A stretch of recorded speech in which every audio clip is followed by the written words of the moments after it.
We got some general news, some cool DLC, and a ton of reveals. I'm your host, Unlucky TZP, and welcome to GNN.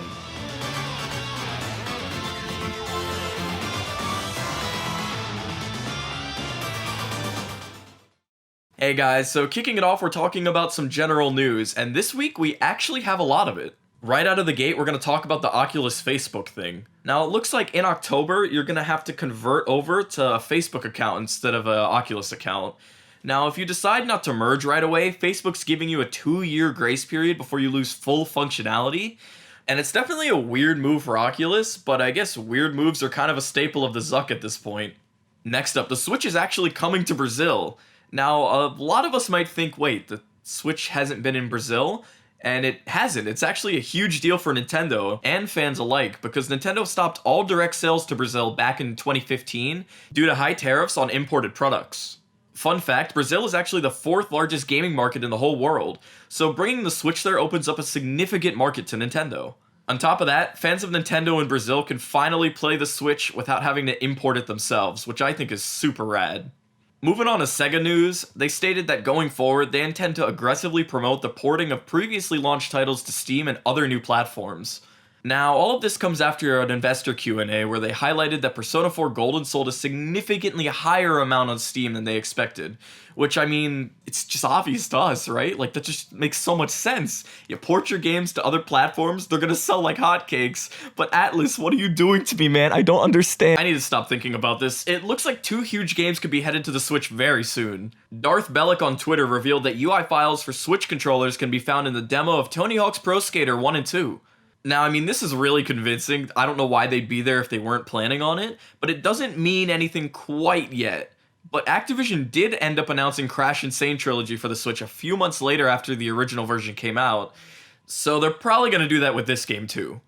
Moving on to DLC news, Sucker Punch announced that Ghost of Tsushima is getting a co-op multiplayer mode inspired by Japanese folktales. Now, it's completely free and follows 4 warriors instead of Jin and his companions. The 2-player co-op features story missions with new mechanics and abilities, while the 4-player co-op features a wave-based survival mode. It's called Ghost of Tsushima Legends, and once again this DLC is completely free, and it looks like it's going to launch sometime in the fall, so keep an eye out for it. Borderlands 3 teased its Campaign 4 DLC. It's set to be revealed on August 25th during Gamescom, so make sure you tune into that as well. And finally, for the DLC roundup, Master Roshi joins the cast of Dragon Ball FighterZ as DLC character number 3 for Fighters Pass number 3. He looks like he's going to be a ton of fun. And for our last topic of the day, we're going to go over a few game reveals that happened throughout the week. First off, Crysis Remastered was confirmed to be launching September 18th on the PC, PS4, and Xbox One. They actually released a trailer showing off the remastered 8K textures, ray-traced water, and even more. Treyarch revealed Call of Duty Black Ops Cold War in a teaser trailer, though full reveals slated for August 26th. Last on the list, Nintendo held an Indie World presentation showcasing a ton of games headed to the Switch. To sweeten the deal, they actually shadow dropped a whole bunch of them, so I'm going to speed through some of my favorites. Hypnospace Outlaw is a 90s style adventure game that emulates old school internet. I'm actually super excited to explore the web and try and solve these weird trippy mysteries. Spiritfarer was shadow dropped during the event. It looks really cute and seems like an overall good time. I'm also a really big fan of Garden Story. I kind of love the characters and the whole concept, and the gameplay just looks like a ton of fun. Takashi and Hiroshi really stood out to me as like a really charming claymation art-styled game. It looks to cover some really heavy themes, but it looks like a really interesting title.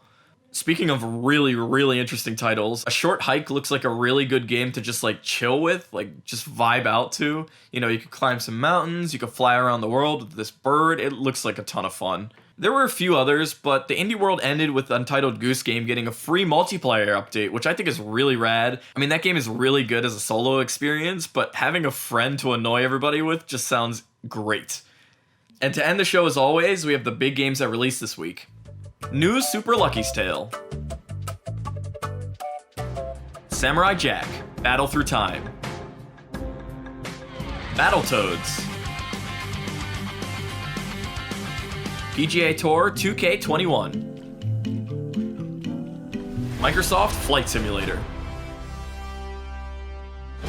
And that's going to be it for GNN. Thank you guys so much for watching. Now that you're all caught up, make sure you like the video and subscribe to the channel, and I'll catch you guys next Sunday.